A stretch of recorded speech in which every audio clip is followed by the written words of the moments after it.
I'm Thomas. Welcome to Enter the Battlefield New Market at 81 Davis Drive. As the resident Fairy player, I'm going over my 10 in, 10 out for the Fairy Dominion Precon. Let's go. Alright, to start things off, I cut 3 swamps. The deck is playing 39 lands, which I felt was a little silly goofy. I normally play around 36. I also cut a Temple of the False God. I'm replacing it with a different land.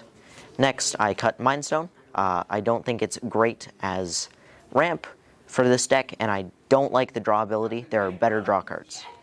Next, Midnight Clock. Midnight Clock is not good ramp, and its second ability is not good at helping the deck either. Next, I cut Repulse. Repulse is the worst bounce spell in the deck, and I just felt like the deck was playing too many bounce spells. After that, we cut Reckless Spite. Reckless Spite is just murder, but you get to hit an extra creature at the cost of 5 life. There are better removal spells in the format, and I've included better removal spells. Fact or Fiction comes next. I cut Fact or Fiction because I feel like it gets worse as your opponents get better.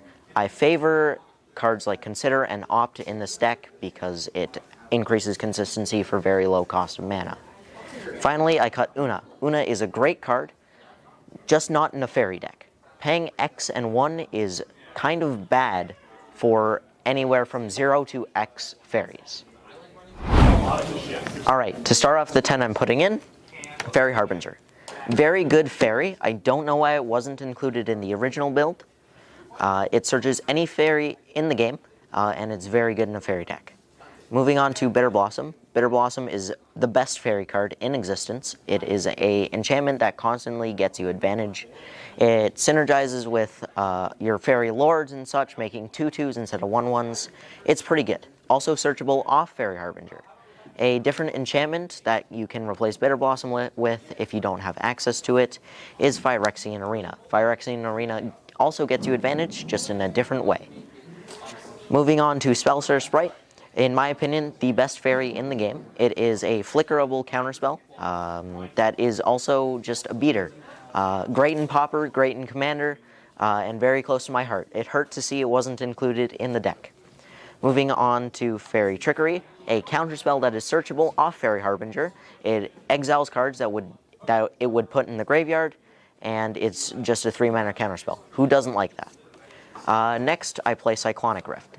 Playing blue means you're the automatic target. You could be at the table with 3 Kenriths, you are still the target. Cyclonic Rift is a very good way to stop aggression towards you. If you don't have access to a Cyclonic Rift, you can play Aetherize. They work the same way in the purpose you want to use it for, bouncing attacking creatures that are coming at you.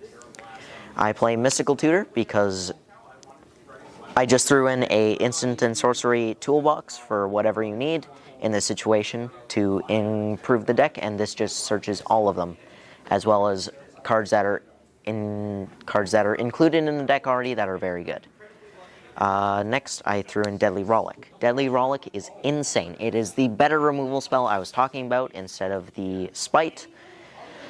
It is very expensive though. If you don't have access to it, you can play Vraska's Contempt. I like Vraska's Contempt more than the Spite because it also hits Planeswalkers and it is life gain, so it circumvents a little bit of life loss from Bitter Blossom or Phyrexian Arena. Next, I play Fierce Guardianship, another very difficult to access card. It is a free negate. If you don't have access to it, you can play Rewind. Rewind is also a free counterspell, essentially, and it leaves room for you to flash in your fairies afterwards. Finally, I play Leyline of Anticipation. Some of your fairies have flash, some of them don't. Some of them have instant adventures, some of them don't. Being able to play on your opponent's turn is very good. It synergizes with the Rewind, kind of, and it's just very good. I like it in this deck. Next, I play Watery Grave. I felt the mana base could use a little work, so I threw in the most obvious dual land. Also very kind of difficult to access. You can play Drowned Catacombs instead. Also a very good dual land that enters untapped. And that is my 10 in, 10 out for the Fairy Dominion Precon. Thanks for watching. See you in the next video. Bye!